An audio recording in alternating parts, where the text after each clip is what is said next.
Hey, I'm Conor Heelan, and this is my gait development presentation.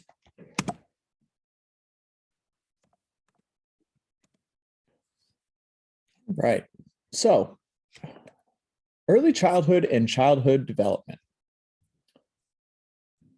Human development across all facets is interrelated. One's development in one area directly relates to their development in another area. Development in early childhood is generally predictable. Milestones in physical, emotional, social, and intellectual development are observable and usually consistent among children as they get older.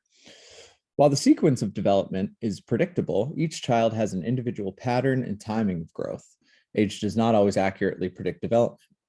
Development moves from the simple to the complex and from the general to the specific. For instance, a simple skill must be learned before a more advanced skill can be learned. Biological, environmental, interreactional, social, and cultural experiences greatly impact human development. Some common constraints in childhood and adult development include functional constraints, structural constraints, individual constraints, and environmental constraints, as well as task constraints. So some constraints for early childhood and childhood movers. Individual constraints can include muscular development, height, weight, processing speed, cognitive function, gross and fine motor development, and physical or mental disabilities. Environmental constraints can include the location in which they're moving, what the terrain is like, what obstacles they may encounter as they move, weather and temperature, social and cultural influences. Task constraints can be difficulty of the task, if the task has rules, etc.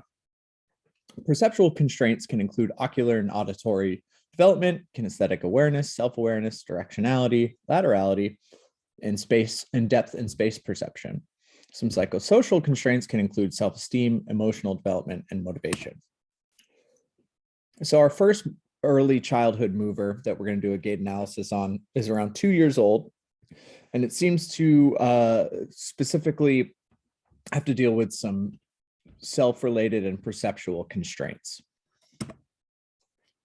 The early walker can be seen to display minimal trunk movement, wide duck-footed steps, short stride lengths, inconsistent arm swings, inconsistency during initial contact, relatively appropriate loading response, significant bend at the knee during mid-stance, a straight posterior leg with a slight inward bend at the knee during terminal stance, difficulty in bending during the knee of the anterior leg as it moves into its initial swing, large steps forward with a pronounced bend at the knee of the posterior leg as it becomes the anterior leg during the mid-swing phase, the prominent bend forward with their hips flailing outward, and the foot on the interior leg pointed up as they complete the terminal swing phase.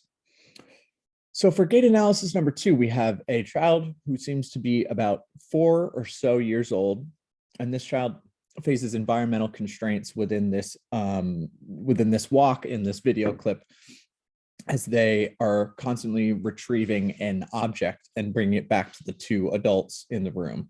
They also sit and play with the object at one point.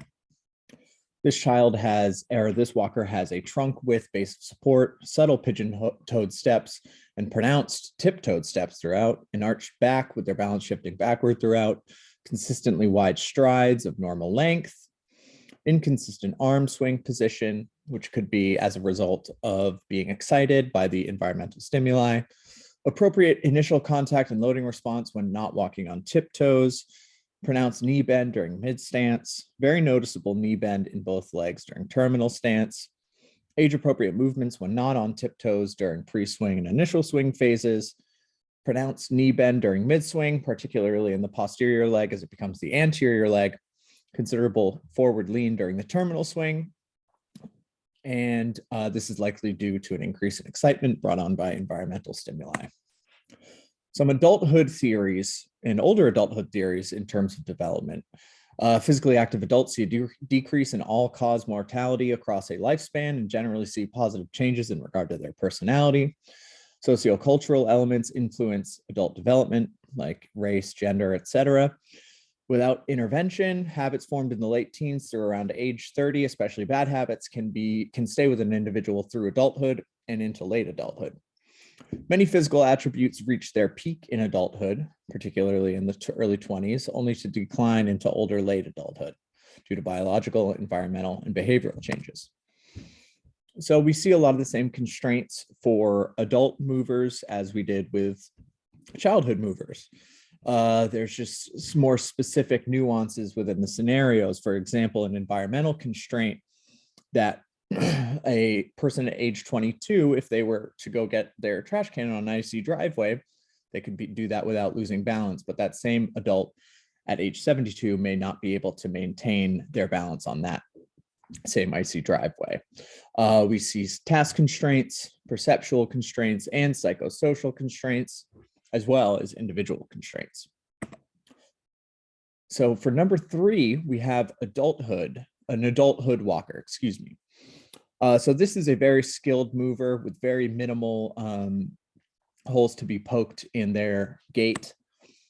Good center of gravity. They stay their back stays straight as they move, making balance sturdy, no pigeon-toed steps, narrowing their base of support laterally, longer and more precise strides, very minimal arm swing with each stride, hips that move in time with their other limbs, a launch from the upper part of their posterior foot and landing on the anterior foot's heel as it steps forward during initial contact, a flat foot on the anterior leg as the posterior leg comes forward during loading response, a straight posterior leg with a bend at the knee in its terminal stance, and a moment of one-legged balance during pre-initial swing.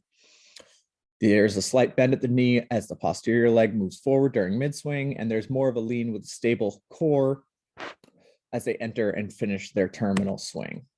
Lastly, we have a person in older adulthood and their gait.